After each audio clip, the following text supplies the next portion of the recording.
Hi, I'm Tim. Welcome to our channel, and thanks for logging on. This is another one of our Just for Fun features. In this case, we're taking two things that are similar but different. Each one an Omega Speedmaster, each one in the 42mm asymmetric stainless steel case, but that's where the similarities end, because on the left we have the 2007 1957 50th Anniversary Limited Edition, and on the right we have a standard 3573. Now, it's interesting to compare and contrast these watches because at first glance they look almost identical. The deeper you get, the more you realize that they have very little in common. So let's start with the basics. Now, both of these watches feature the 42mm beveled case, asymmetrical with guards on the pushers and the crown, first introduced in 1965.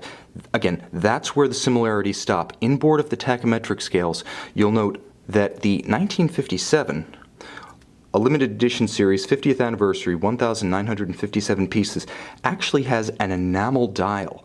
The enamel is rich, it's glossy, it gleams, it looks almost wet, it has the kind of luster that's exclusive to enamel and lacquer, but unlike lacquer, it's so much more resistant to aging, fading, and tarnishing over time.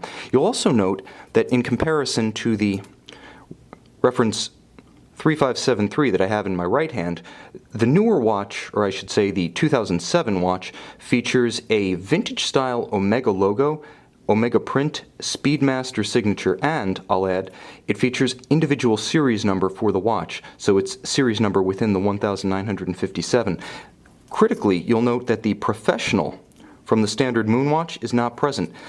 When it debuted in 1957, the Speedmaster was not flight certified by NASA, and it would not be until 1965, so it was not at the time deserving of the Professional nomenclature. In fact, it was originally part of the Seamaster line, and that's why, even though both of these watches feature display casebacks, traditionally the Speedmaster has featured the same hippocampus or seahorse on the back. It actually started not as a NASA flight issue, but as part of Omega's Seamaster family of water-resistant watches.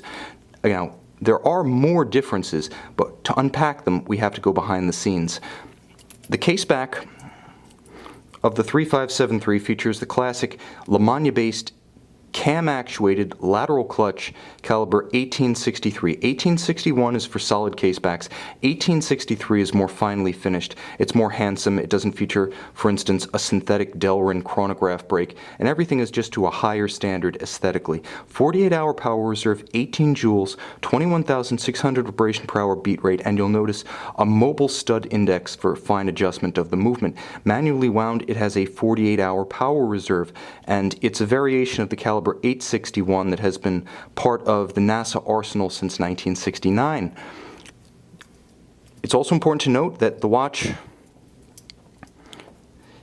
is dramatically different both in specification and construction from the caliber 3201 in the 1957 special edition. Now, what you see here is actually a manual conversion of a Frederic Piguet 1285 caliber. So based on the great Frederic Piguet vertical clutch column wheel chronographs, this one operates at 4 Hz, not 3, so 28,800 vibrations per hour. It has a 55-hour power reserve versus 48 of the standard displayback Moonwatch. It has both a vertical clutch for smooth actuation and, should you choose, continuous operation of the chronograph without hazard, and a column wheel, a very small blued one that is visible just below my finger, so it has a more crisp actuation.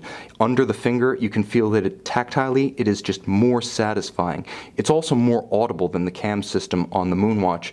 Moreover, it features a free-sprung balance architecture instead of the mobile stud, and at 29 joules, it's much more heavily jeweled. Across the board, this is much more closely related to high horology movements, whereas the caliber 1863, though nicely finished for a Moonwatch, is more closely related to workhorse movements. Also note, this movement is both coaxial and a certified COSC chronometer, so it features a hacking seconds function in addition should you want to synchronize it. However, both of these watches belong to horological royalty.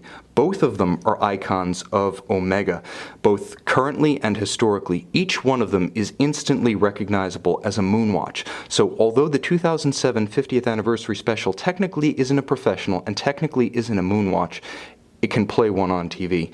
Both of these watches will satisfy the hardcore Omega collector. Whether it's your first Moonwatch or in addition to a collection of many, you can find the one that suits you and buy it on our website.